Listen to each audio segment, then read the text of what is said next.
Bismillahirrahmanirrahim. Assalamualaikum warahmatullahi wabarakatuh. Alhamdulillah, assalatu wassalamu ala rasulillah wa ala alihi wa ashabihi wa mawalah. Wala hawla wala quwwata illa billah.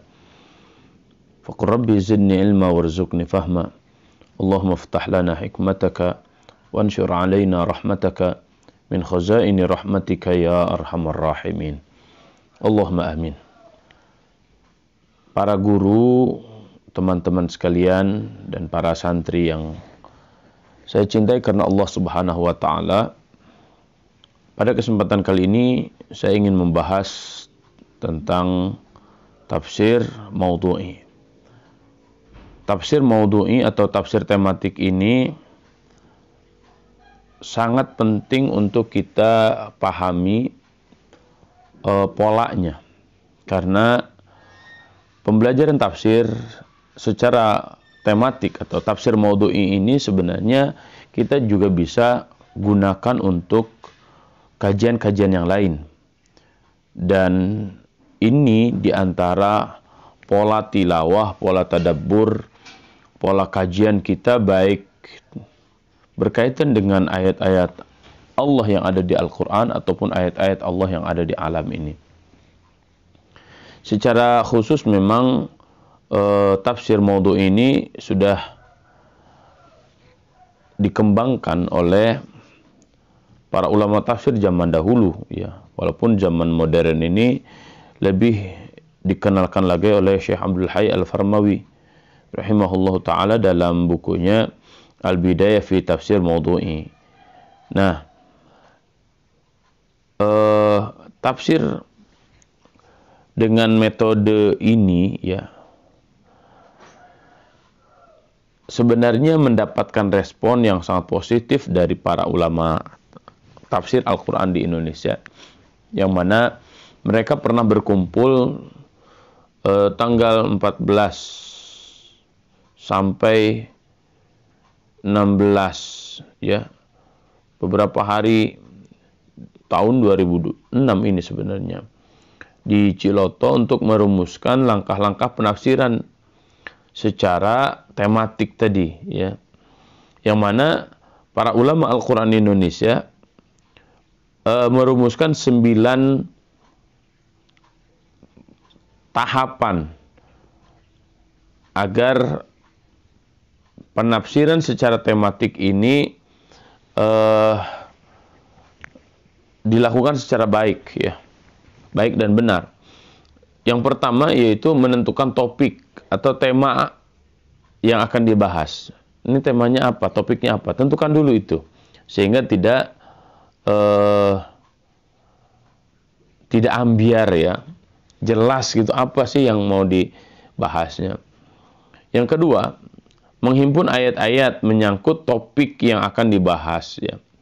Nah, ayat-ayat ini sebenarnya kita bisa kumpulkan dari mulai surat Al-Fatihah sampai surat An-Nas. Caranya bagaimana? Ya tinggal dibuka saja, ya, Al-Mu'jam Al-Mufahras li Al-Fadhil Quran. Satu kata sudah dikumpulkan surat apa, ayat berapa, surat apa, ayat berapa, surat apa, ayat berapa ini. Kemudian yang ketiga, menyusun urutan ayat sesuai dengan masa turun.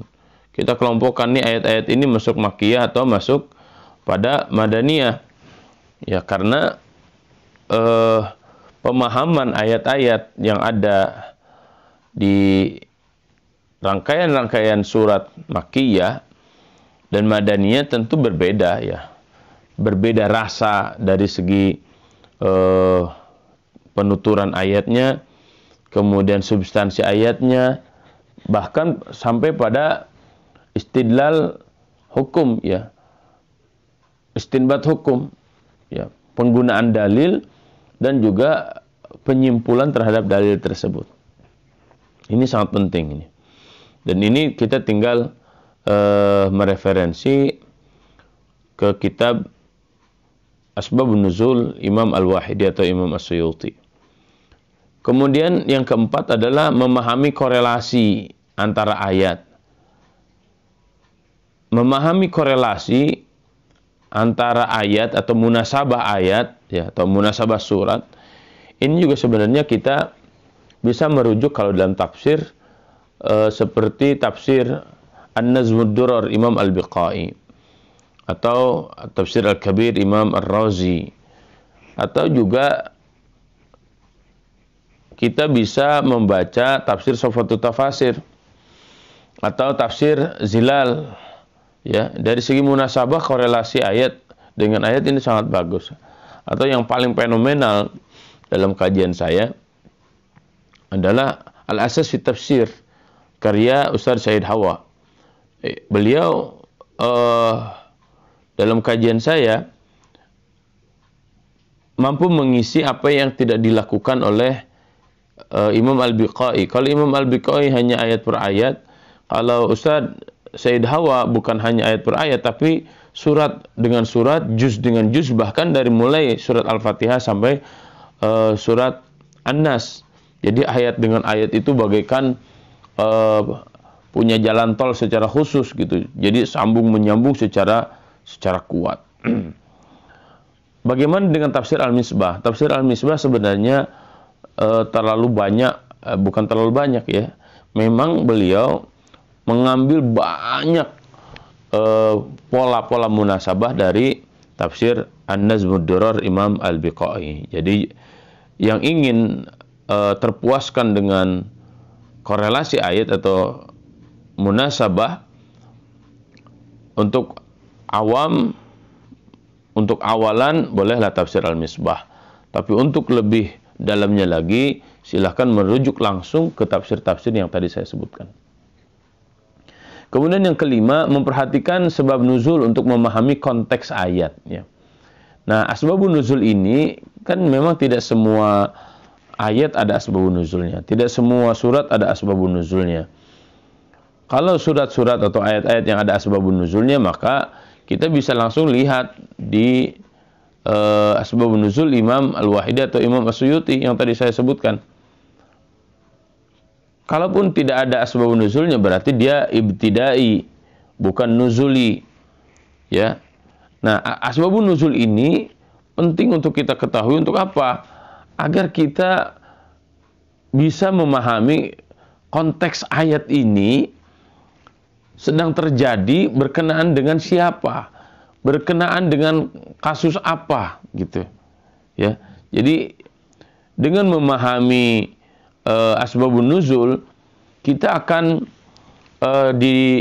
didorong untuk memahami kontekstual ayat, kontekstual surat, sehingga pemahaman kita bukan hanya pada lafaz, akan tetap pada teks, pada lafaz atau pada teks, akan tetapi juga pada konteks. Ya. Kemudian yang keenam, melengkapi pembahasan dengan hadis-hadis dan pendapat para ulama. Ya. Ini semakin menguatkan, karena hadis itu posisinya adalah sebagai penguat dari Al-Quran, sebagai penjelas dari Al-Quran, sebagai perinci apa yang masih umum yang ada di dalam Al-Quran. Dan kita pun harus mendengarkan dan mengambil pendapat para ulama, karena akal kita terkadang belum sampai pemahamannya terhadap apa yang ada di dalam Al-Quran dan hadis Nabi Shallallahu Alaihi Wasallam. Dan tafsir yang sangat bagus untuk menentukan hal ini yaitu tafsir Imam Ibnu Katsir rahimahullah. Karena Imam Ibnu Katsir rahimahullah dalam sistematika penafsirannya, beliau menyebutkan ayat, kemudian menguatkan ayat tersebut dengan ayat yang lain. Kemudian baru beliau menyebutkan atau menjelaskan, menafsirkannya dengan hadis. Dan hadis yang beliau sebutkan itu pun secara bertingkat. Hadis yang sahih dulu, yang hasan dulu. Kalaupun ada hadis-hadis dhaif, Imam Ibnu Katsir rahimahullah tetap menyebutkan hadis dhaif tersebut dengan mencantumkan kualitas hadisnya. Dan Imam Ibnu Katsir rahimahullah ketika menyebutkan berbagai pendapat atau hal-hal yang ikhtilaf, maka Imam Ibnu Katsir rahimahullahu taala pun beliau selalu memberikan tarjih, ya. Qultu, nah itu menjadi ciri khas Imam Ibnu Katsir. Pendapat saya berarti kan itu pendapat Imam Ibnu Katsir rahimahullah, sehingga dari apa yang dijelaskan oleh Al-Quran, dari apa yang dijelaskan oleh hadis Nabi Shallallahu Alaihi Wasallam, jika ada perbedaan pendapat para ulama dalam memahami atau mengistinbat ayat-ayat Al-Quran dan hadis-hadis Nabi Shallallahu Alaihi Wasallam, maka Imam Ibnu Katsir rahimahullah memberikan pandangan terhadap pendapat-pendapat atau terhadap perbedaan-perbedaan yang terjadi yang berkaitan dengan ayat atau hadis tersebut. Yang ketujuh, mempelajari ayat-ayat secara mendalam. Ya, ini penting, ini sangat mendalam ini.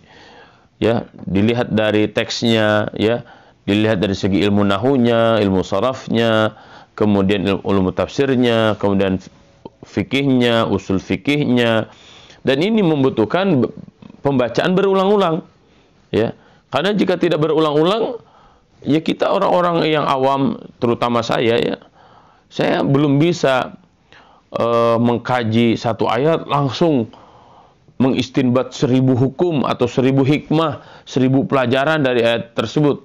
Nggak bisa kita langsung, saya belum bisa langsung membaca satu ayat, langsung saya bisa menyimpulkan dari satu ayat tersebut 100 hikmah, 1000 hikmah, belum bisa. Nah, oleh karena itu harus sabar, ya. Harus terus-menerus diulang lagi, dikaji dari segi ilmu apa, ya, ilmu bahasa, ilmu sosial, ilmu politik, terus. Dan Al-Quran ketika dilihat dari berbagai sisi, maka dia akan memantulkan cahaya Al-Qurannya. Dan itulah hidayah yang akan Allah Subhanahu wa Ta'ala berikan kepada kita. Itu ilham yang Allah Subhanahu wa Ta'ala akan berikan kepada kita semuanya. Maka bersabarlah, ya. Kemudian yang kedelapan, menganalisa ayat-ayat secara utuh dan komprehensif dengan jalan mengkompromikan antara yang am dan yang khas, yang mutlak dan muqayyad, dan lain sebagainya. Ya, ini kajian secara komprehensif ini di antara bentuk kajian secara mendalam, ya. Kemudian yang kesembilan, membuat kesimpulan dari masalah yang dibahas, ya.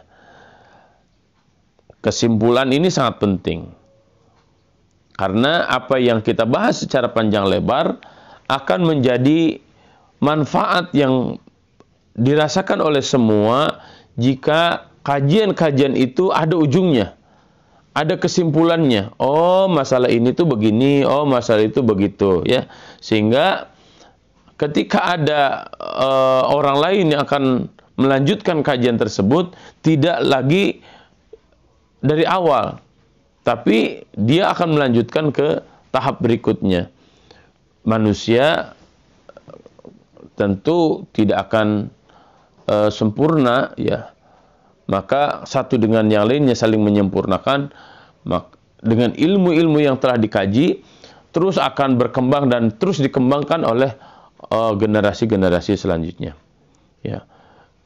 Nah, metode ini, ya, sangat membantu dalam proses tadabbur, ya. Sehingga dengan memahami berbagai metodologi, diantaranya metode tematik, ya, dan penerapan penafsirannya, ini akan membantu kita lebih utuh dalam melakukan kajian. Sehingga ketika mengambil sebuah hikmah dan petunjuk dari Al-Quran atau al-ihtida bil Quran, semoga Allah Subhanahu wa Ta'ala hindarkan kita semuanya dari kesalahan-kesalahan. Inilah pentingnya sebuah metode yang jelas yang kita terapkan dalam kajian-kajian Al-Quran, kajian-kajian hadis Nabi Sallallahu Alaihi Wasallam, ataupun kajian-kajian sains yang lainnya. Wallahu a'lam bishawab. Semoga bermanfaat bagi kita semuanya, khususnya bagi saya. Billahi taufiq wal hidayah. Wallahul muwaffiq ila aqwamit thoriq. Wallahu ya'khudhu bi'aydina ila ma fihi khairun lil islami wal muslimin. Nasrun minallah wa fathun qarib. Billahi fi sabilil haq. Wassalamualaikum warahmatullahi wabarakatuh.